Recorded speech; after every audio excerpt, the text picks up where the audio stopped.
Hello and welcome to today's video. We're going to be covering topics under the Standard 1.3 in 5th grade and also topics under the Study Island lesson arithmetic properties. And so what that basically means is we're going to be looking at the definition of associative property, commutative property, and distributive property and being able to identify those. And so as we're going through this, please be taking notes on the definitions, and I'm going to give you a couple of visuals.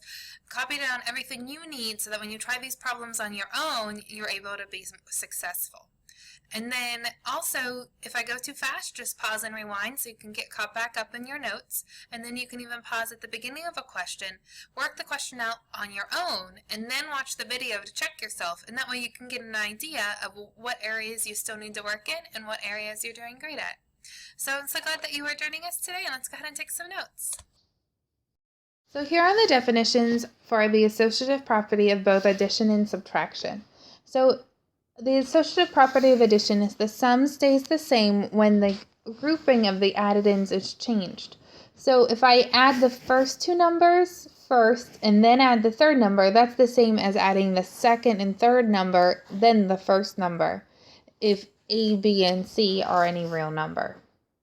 And then multiplication is very similar, only it's the product that stays the same when the grouping of the factors is changed. So if you multiply the first two factors, then multiply the third one, that's the same as multiplying the second two, and then multiplying the first one. So basically this is saying if you have all addition or have all multiplication, you can add and multiply in any order. And so here's a picture that shows you that if you add 2 and 3 first and then add 1, that's going to get you 6. If you add 1 and 2, then add 3, that still gets you 6. You can add in any order. And here is the commutative property for addition and multiplication. It's the sum stays the same when the order of the addends is changed. So if you add A plus B, that's the same as B plus A. And then the same with multiplication. If the product will stay the same if the order of the factors is changed. So here, if you have 3 plus 2, that's the same as 2 plus 3. If you have 3 times 2, that's the same as 2 times 3. That's why memorizing multiplication facts got easier and easier, because by the time you got to 8, you had already had 7 of them memorized because they're just flipped.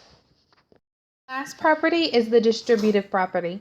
When the number of the factors of a product is a sum, you can multiply each addend before adding, and that doesn't change the product. So that means here, you could add 3 plus 4 is 7, and then add 2 is 14. Or you could multiply 2 times the 3, then 2 times the 4, and then add them, and that's still going to get you 14. These questions, you're going to see questions where they just give you an example of a property, and you have to know which one it is. So right off the bat, I see addition, addition. It's all addition, so that means it can't be B or A because it has multiplication in it.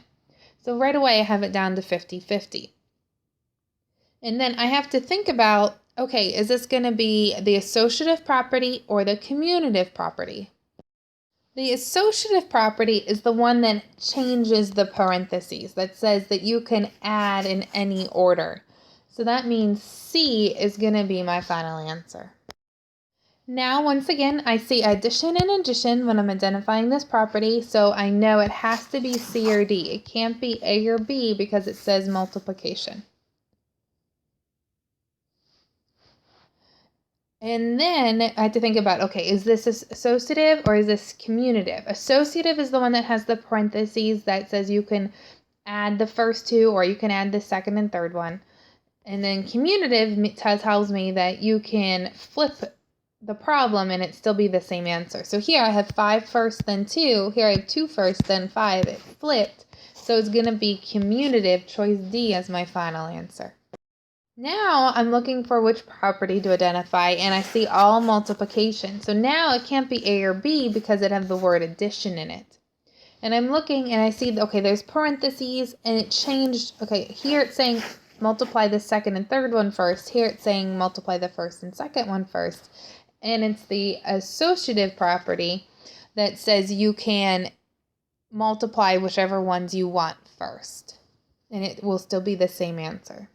Now I'm identifying this property and I see it's all multiplication. So right away I know it can't be A or B because it's talking about addition. So now I'm going to be looking at, okay, is it the commutative property or the associative property? Remember, the associative property is the one with the parentheses. It says if you have three things being multiplied, three factors, you can multiply whichever two first you want. And then commutative says if you flip the problem, you're still going to get the same answer. So here I have 6 times 3 and then 3 times 6. The order flipped. So that means C, commutative, is going to be my final answer. Here it asks which operations are not associative. So if you think about it, we talked about the associative property of addition and we talked about the associative property of multiplication.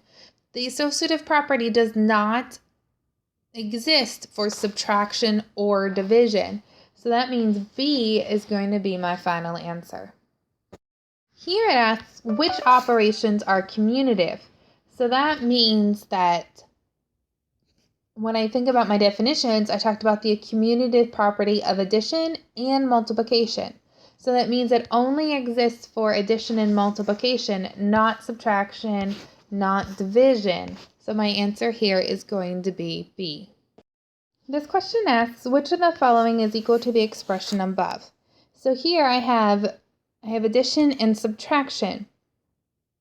And then I have some problems that are mixed up.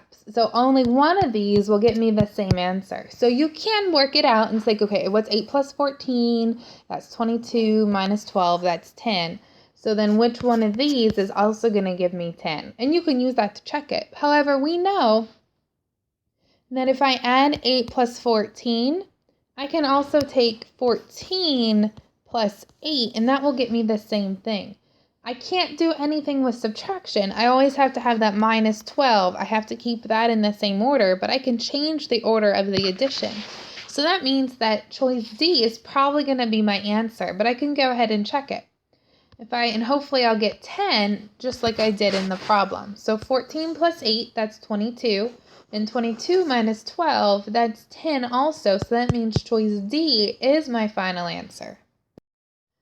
Here it says, which of the following is equal to the number sentence listed below? So this one, I know looking at it, because there's a 19 times in each part of the parentheses, that's going to be the distributive property that we talked about, because each parentheses has multiplication in it by a same number. And so what that means is I can pull that 19 out, and that's going to be the same as 19 times that 25 minus 10 that's left over. And so that's going to be choice D, my final answer. And you could check it out. You could go and do long ways. Okay, what's 19 times 25? That's 19 times 10. Subtract those two numbers and see if that's the same as if you take 25 minus 10 is 15 times 19. And it will be. So here we are just given one half of our example and we have to find the other half that's the same. So here I have addition in parentheses, so that probably means it's going to be the associative property where I can take the same numbers but add them in a different order. So instead of adding the first two, I'm going to add the second two. And so that means C here is going to be my final answer. This is the same kind of problem, only it's going to be multiplication. So I see that I have three numbers with the parentheses.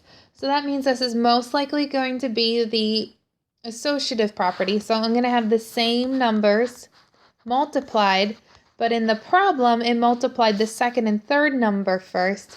So I'm going to multiply the first and second number. And so that means choice D is going to be my final answer.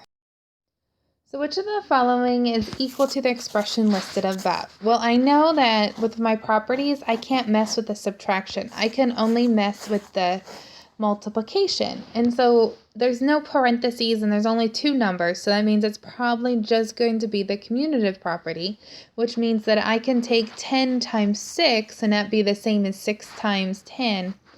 And the 14 minus would just stay. So I can test it out. So here you always have to do multiplication before subtraction. So the first one, if I do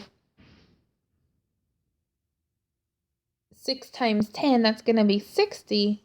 And then 14 minus 60 is going to be negative 46. And then I do the top one. I always do multiplication before subtraction. So 10 times 6 is 60. And then 14 minus 60 is still that negative 46. So they both equal out to the same thing. So that means choice B is going to be my final answer. And then here I have which of the following was equal to the expression above. So I have three numbers, but I look, one's multiplication and one's addition. So that means it's most likely going to be the distributive property, which says that I can either add these two numbers in the parentheses first and then multiply, or I can distribute that 12 and take 12 times 15 plus 12 times 7, and that will get me the same answer, which is choice D here, and that's going to be my final answer. Thank you for joining me today, and I hope you learned something new.